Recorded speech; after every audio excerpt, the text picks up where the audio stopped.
morning, the U.S. economy seems to be getting mixed reviews from the American public, even as an overwhelming majority believe things will be in good shape a year from now. New CNN ORC poll shows 52% of Americans think economic conditions today are good. That's compared to 48% who say they're poor. But when asked how they think conditions will be next year, a majority of Americans, 60%, say things will be good. So let's talk about these numbers. Joining me now, Rana Foroohar, CNN Global Economic Analyst, and Daniel Mitchell, Senior Fellow with the Cato Institute. Welcome to both of you. Thank you. Thank you for being here. So Rana, at first glance, these poll numbers mean finally people feel the economy is getting better. Am I right? They do, and it's been such a long slog. We've been in the longest, weakest recovery of the post-war era, so I think that any sense that things are getting better, which they have been, to be fair, in the last year or so. Jobs numbers have reached some new highs. Wage growth is starting to tick up just a little bit, so people feel slightly more positive than they did last year. But, you're seeing a lot of bifurcation. There are groups that are doing well and others that are not.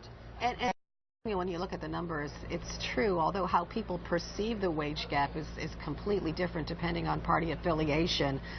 So I'm going to talk about this interesting split here. It has to do with the wage gap. Among Democrats, 61% say America is divided into haves and have-nots. On the Republican side, 61% disagree. They don't see a wage gap. Daniel, how can that be? I think it's a reflection of whether people think there's upward mobility in the economy. Historically, this sort of Horatio Alger view that anybody can rise as fast and as far as their talents, ability, and willingness to work hard will take them, that's part of the American character. Now, because we've had such a sluggish recovery, and we still have some pretty grim numbers in terms of labor force participation and median household income, I think it's no surprise that at least some significant share of the population is a little bit pessimistic. The question is whether or not they're right. Are those 60% correct that the economy will be better next year? Because if we do continue to get more growth, I think people will become more optimistic about income mobility. But just going back to the wage gap and the difference that Republicans and Democrats feel about the wage gap, because I find that most interesting. Because if you look at the numbers, Rana, there is a wage gap, a big one. An Equality study on pay data shows CEOs now make about 257 times the average worker, up from 181 times in 2009. Yeah, there's a huge pay gap. There's also a racial gap. Frankly, if you look at the amount of cash on hand of the average white family, about $23,000. African American families, $200. Latino families, $340. There is a huge gap. There are groups that are doing well and those that are not. There's also, in terms of job creation, a huge gap. We've got jobs for PhDs and we've got jobs for people flipping burgers, but there's not enough in the middle.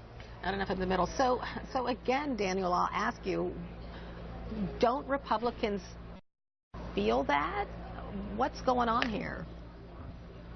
I think that people are interpreting all this through the lens of class warfare. If you're a Republican and some pollster calls you on the phone and says, are you worried about wage stagnation, you're probably answering it in the context, oh, if I say that I'm worried about it, that means I support redistribution and higher tax rates. And those people, the Republicans, are going to say, no, I don't support that. And this fundamentally gets at the whole idea, do we view the economy as a fixed pie, or do we view it as a growing pie? And I think the best way to help people at the bottom end is not with redistribution. It's with figuring out what can we do to get back to the 3 to 4% growth that we had in the 1980s and 1990s. So, Daniel, that really intrigues me because Republican candidates are talking about the wage gap. They want to find solutions to it. So how do they talk about it in a way that, that pleases their base, that pleases Republican voters?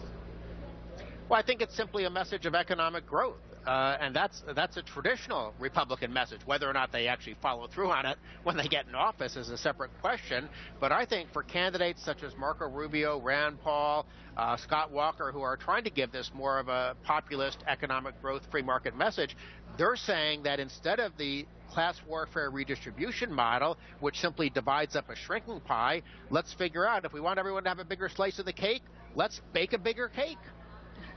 Well, let's do bake a bigger cake. But, you know, I think that if you look back at the last couple of decades, no matter which party was in charge and no matter how fast the pie was growing, there's been growing inequality. There's been wage stagnation. I think we have some structural problems that both parties are going to have to address, and it's got to go, frankly, on the conservative side beyond trickle down, because I think there's widespread acknowledgement now that that's not working. All right. Thanks to both of you, Rana Foroohar, Daniel Mitchell. I appreciate it. Thanks so much.